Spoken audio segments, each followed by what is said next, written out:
Okay, good morning, good afternoon, good evening. So, meron tayong meron tayong konting i-share ngayon regarding sa solar PV. So, kahapon nag-testing kami sa solar panel, no. So, ito 'yun. Ito. So, itong solar na 'to, nasa 100 kilowatts lang 'to. Okay. So, ano siya, ah, on grid. Okay. So, on grid lang siya. So, sa isang ito yun, no? Pag nakita mo, di ba, na mayroon siyang MPPT. No? Makita mo ilang string siya. Dami. So, ibig sabihin, sa isang MPPT, mayroon siyang dalawang, dalawang string ang pwede niyang bitbitin. Okay. Sa isang string, kaya nang bitbitin niya ng 1,000 volt DC. So, 80% nasa 800. So, sa bawat string, bumitbit siya ng 700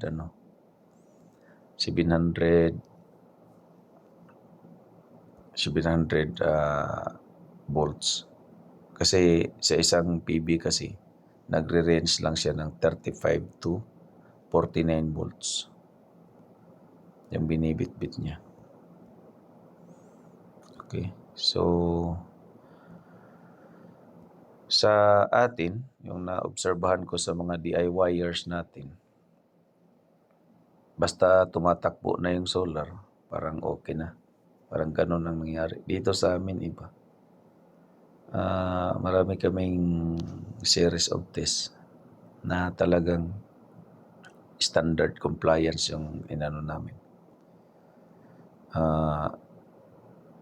Ngayon, ito sa ibang company ang nagkaroon dito. Ibang din. Kung titingnan mo nga dito.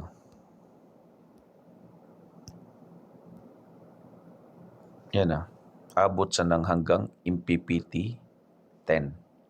Sa isang MPPT, tingnan mo, kaya niya magbitbit ng PB tagdalawahan. So, sa isang PB, ito PB20 na hanggang PB20 kasi dalawa nga ang bitbitin niya na tinatawag nito is string. Sa isang string, yung string kasi ibig sabihin na PV module or tinatawag natin na photovoltaic array na nasa 605 volts yung voltage output na 605 watts power output niya. Tapos, ang voltage niyang kaya, maximum or nagre-range siya ng 35 hanggang 49 volts. Okay? So, pag i-series mo yan, aabot siya ng, ito, pakita ko. Aabot siya ng 699 hanggang 738. Meron ding 738. Isang isang string. Yan ang isang string. Yan, binovoltage. Pero, alam mo ba na itong testing na to, simple lang pala to sa ibang contractor. Meron pa talagang first time ko ang nakita to na meron palang tinatawag na photovoltaic analyzer. Pakita ko sa inyo. Ang tindi nga Yung ganito kasi na flock, magkano lang to sa atin? Nasa 140,000 yata to sa atin na flock na to. Itong multifunction. Kung kabisado kayo nitong tester na to, mahal to sa atin. 100,000 plus to. Nasa 140,000. Pero meron pa akong nakitang tester na kakaiba talagang tester ito. Pakita ko siya. Ito yun. I-play natin. Saan yun? Ito. Okay.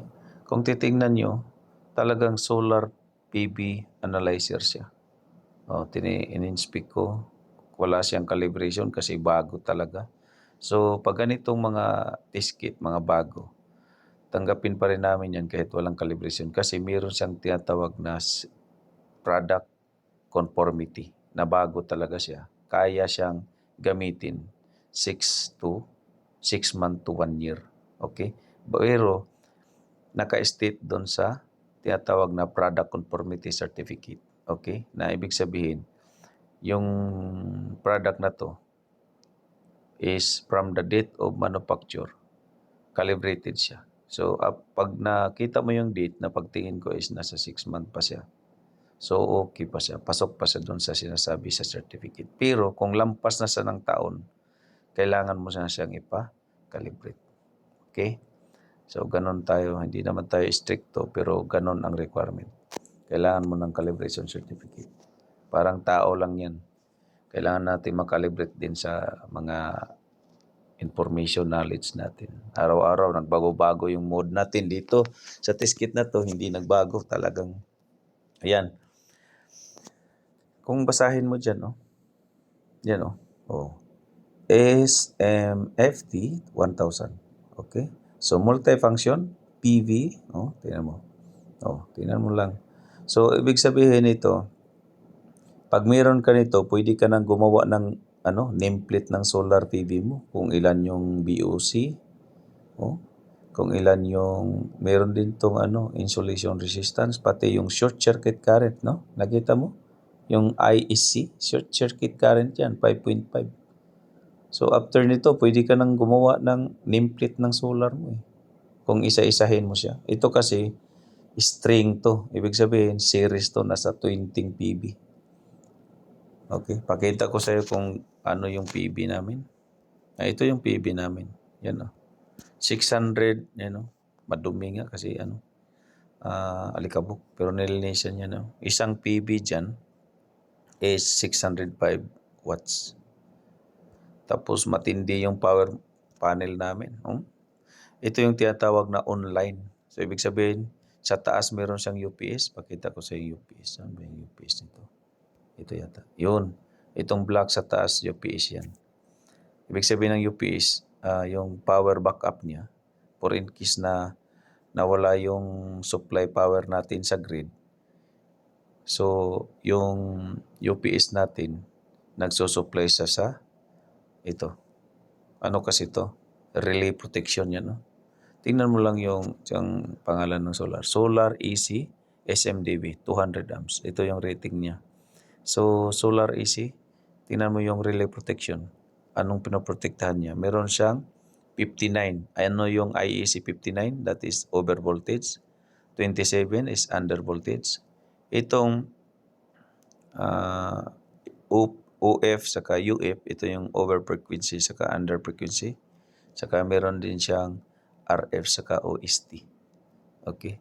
Itong OST parang voltage spike to. Kung meron kayong mga surge protection, yan, ano lang yan, kumbaga, hindi yan tulad dito na talagang fully upgraded na. Talagang relay protection, napakamahal. Tapos yung breaker namin, mayroon siyang top-off motorized. Okay?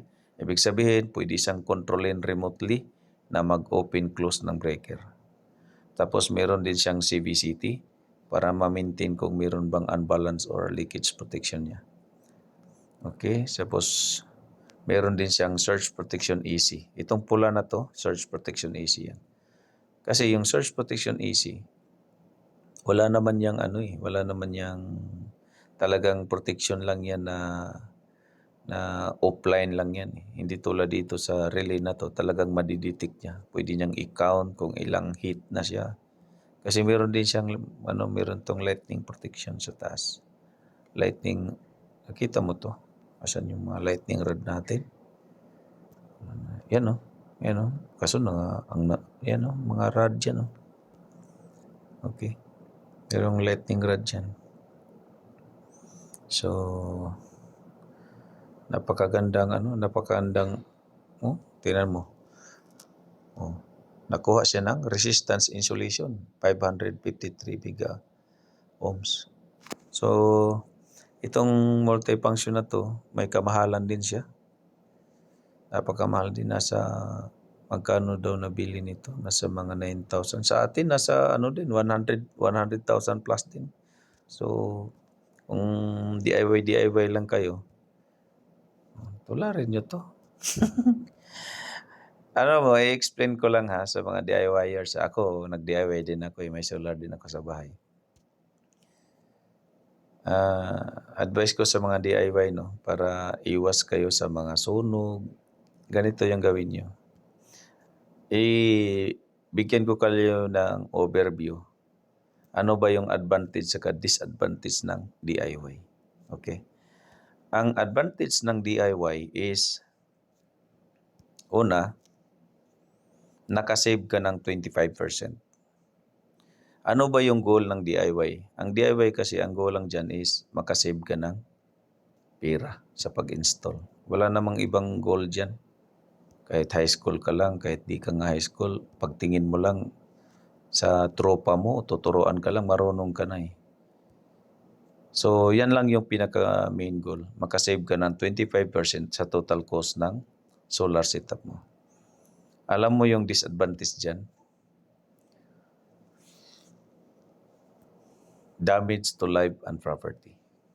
Yan ang pinaka-damage dyan. Kasi, marunong ka mag-install. Ang problema kasi, ang pag-install mo, guaranteed ba yung ano niya? Minsan kasi sa atin, pwede naman i-series yung 100 watts sa 50 watts.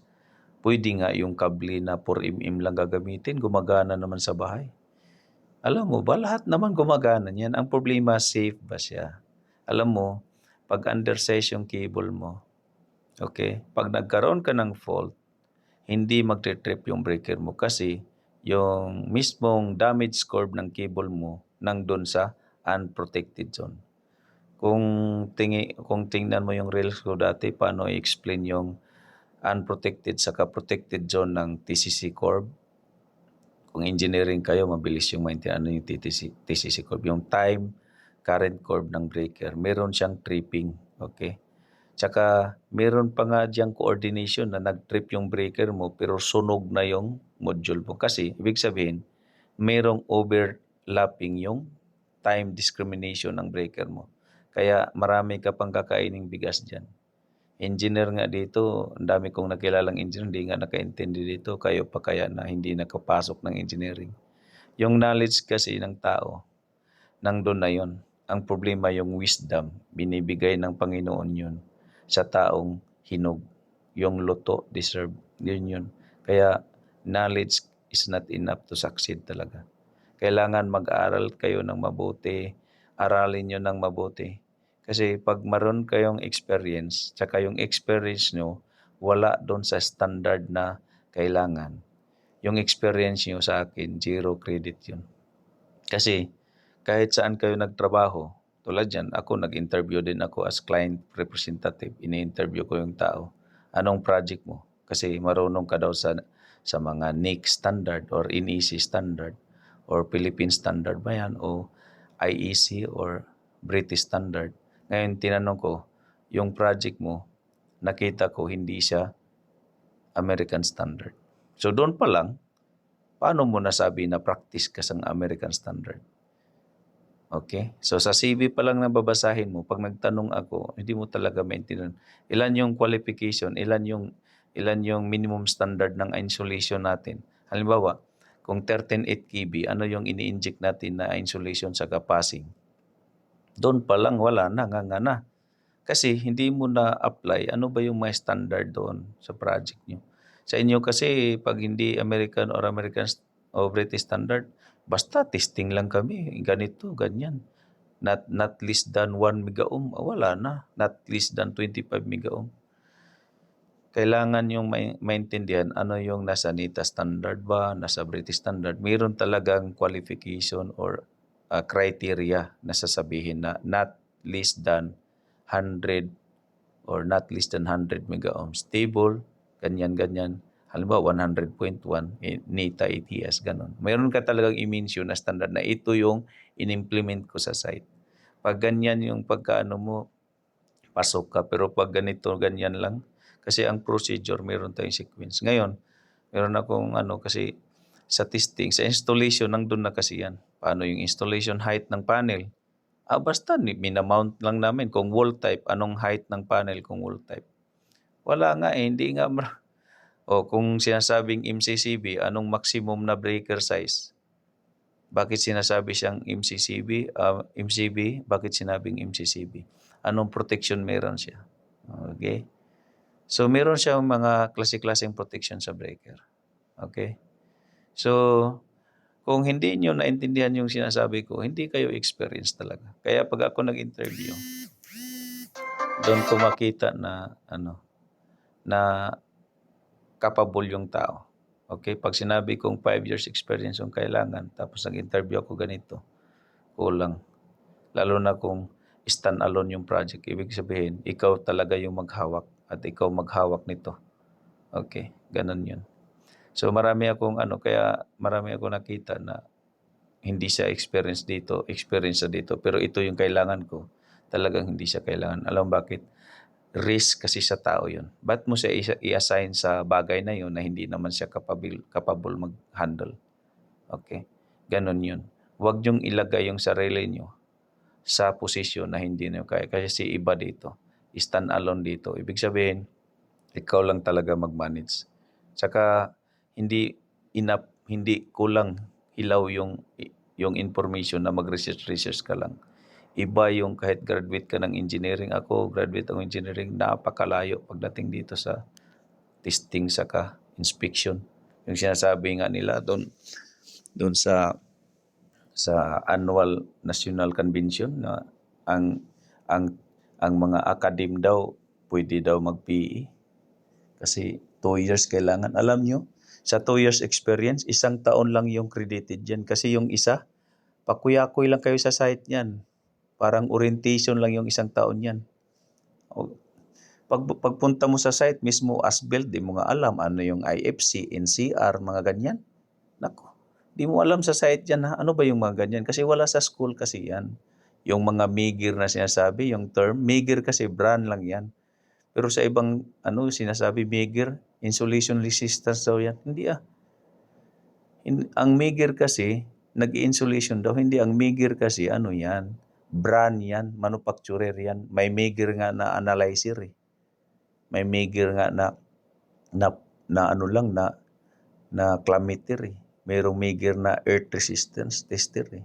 So, brand siya. Pero ang ginawa ngayon, dahil yun daw ang best practice, hindi yan best practice.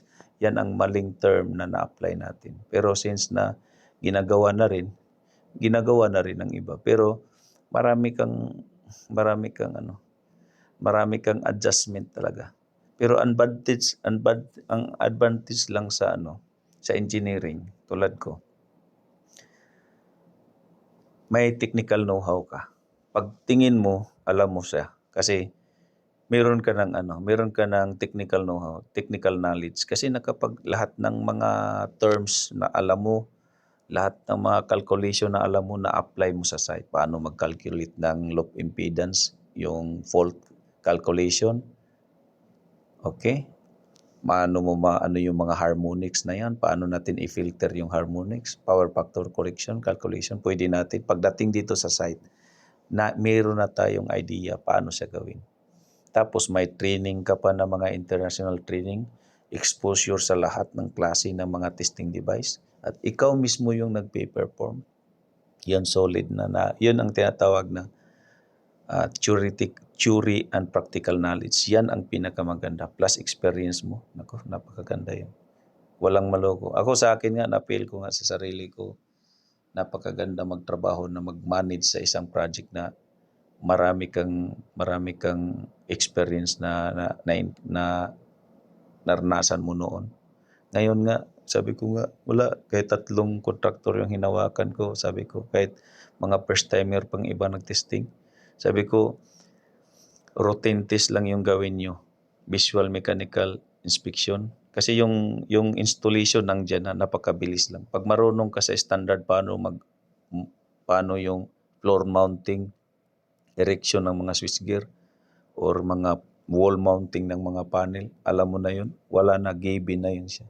Ang testing kasi dito ka na magkaroon ng problema kasi lahat ng basura sa construction space doon mo sa commissioning malaman, lalo na sa mga troubleshooting. So ito yung ito sa solar lang. Na-amaze nga ako nung nag-produce sila ng ganitong klaseng tester. Kasi ako sa tagal ko nang expose, 15 years na ako dito sa abroad. Ngayon lang ako more na expose sa solar kasi green energy innovation kasi dito. Marami ka, sabi ko nga wala naman akong knowledge ng makuha sa solar kasi nag-DIY na nga ako sa solar. Saka napaka-simple lang. Pero ngayon kasi dito, iba-ibang klaseng solar setup kami dito. Mga on-grid, mga hybrid. Sa atin kasi, mostly mga off-grid. Dito, saka testing process dito talagang napakatindi. Sa atin kasi basta gumana lang, wala na. Yun na. Kasi wala namang testing nangyayari sa atin. Meron mang testing, siguro mga continuity check lang. Hindi talaga dito na talagang meron silang PV analyzer kit na ina-analyze ano yung short circuit ng linya mo sa isang string mo, makikita mo doon. Tapos pag nakita mo yun ang short circuit capacity niya o short circuit current niya, yun din ang ilagay mo na fuse protection niya. Para pag magkaroon siya ng problema, talagang mag-trigger yung fuse mo para protected yung inverter. Kasi yung inverter ang pinakamahal eh. Hindi yung nasunog yung inverter mo, pero putol na yung fuse mo. Ibig sabihin, meron kasi tayong tinatawag na safety margin. So, ano ba yung safety margin? So, marami tayong kakaining bigas dyan. Pakita ko sa iyo meron lang akong i-share ng TCC, ng discussion TCC dati. No? TCC Corp. Wala na. No? Tinapon ko na yata yung mga, ko.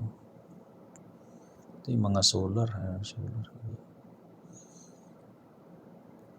TCC Corp. Wala na yung TCC Corp.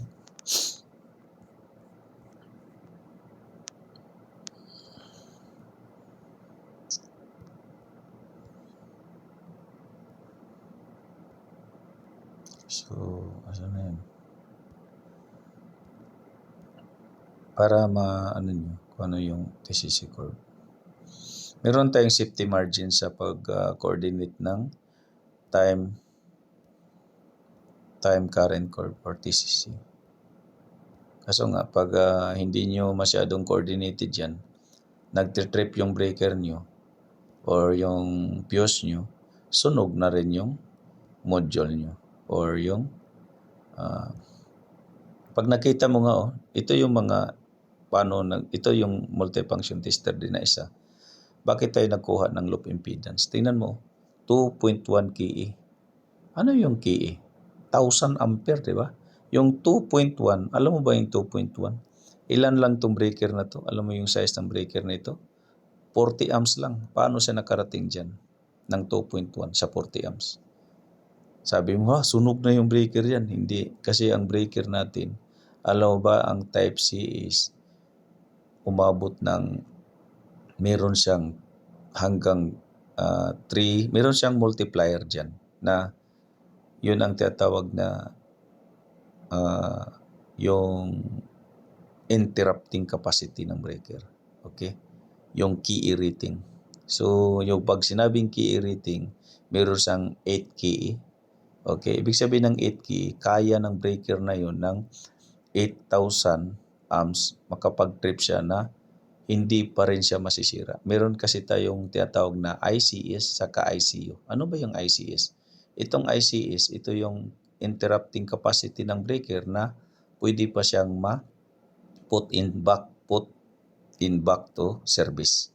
Ibig sabihin, pwede mo siyang ibalik mayroon kasing pag sinabing ICU na, ito na yung pinaka-ultimate na interrupting capacity ng breaker nga hindi mo na siya pwedeng ibalik kasi sunog na yung breaker na yun, yung ilalim niya. Meron tayong tinatawag na bimetallic element sa breaker.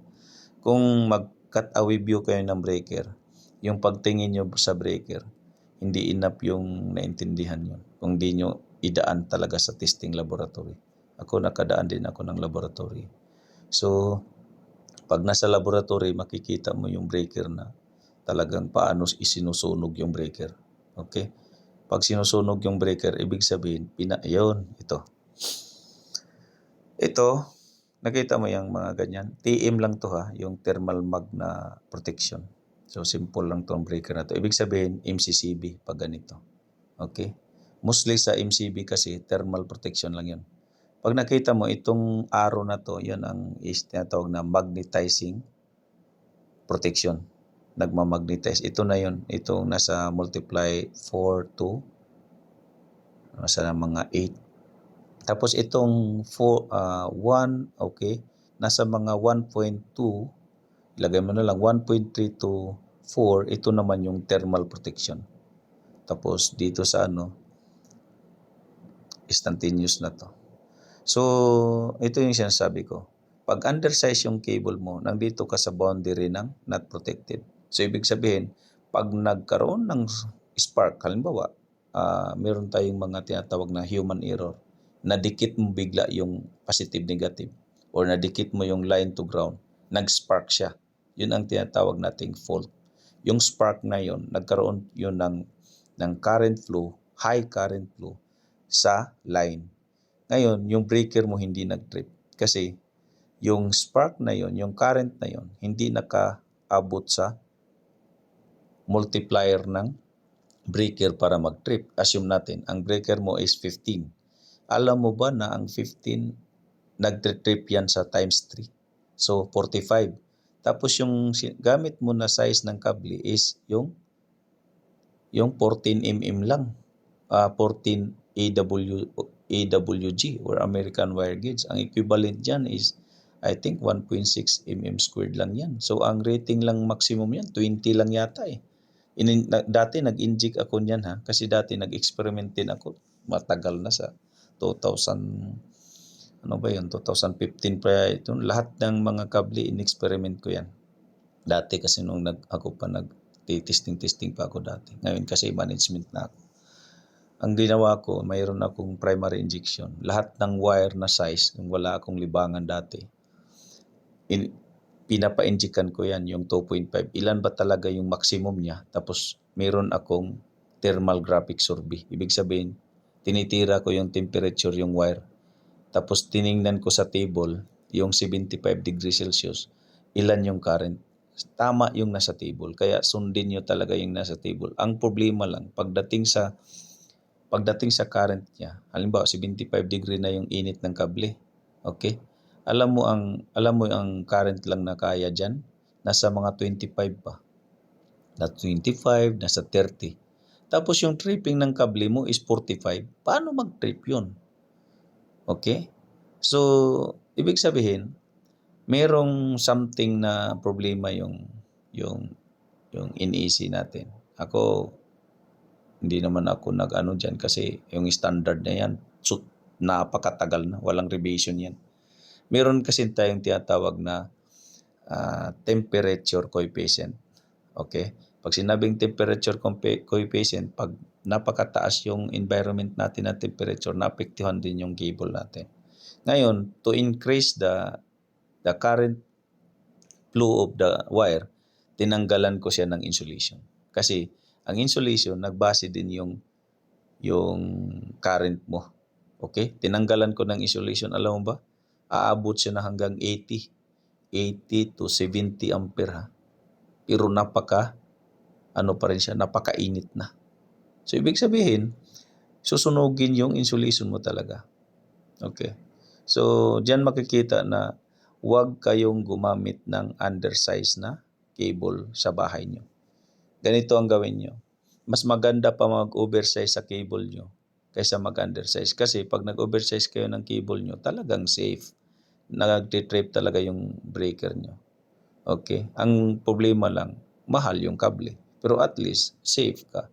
Kaysa mag-trip yung breaker mo, sunog na rin yung module mo, sunog na rin yung inverter mo. Dapat nakinig kayo dyan mga DIYers kasi kawawa talaga kayo. Okay? Naawa ako sa inyo na alam ko may mga mali kayo, tinatago yan. Pero hindi nyo yan makuha sa assume. Walang assumption dito. Kasi lahat ng ginagamit natin calibrated. Lahat ng ginagamit natin, meron tayong table na galing talaga sa manufacturer, na talagang R&D sila, meaning research and development sila. Gumamit talaga sila ng laboratory. Hindi tulad sa school, nag-assume tayo. Kaya sa testing, hindi ako nag-assume. Pag sinabi kong bagsak yung test, talagang nag-assist kami. Site action required talaga dyan. Kailangan i-solve natin. Kung nagawa natin yung ibang building, bakit hindi natin magawa ngayon? Ganun ang ginawa kong principles dito. Itong building na natapos namin out of 21. So marami pa. So that's it.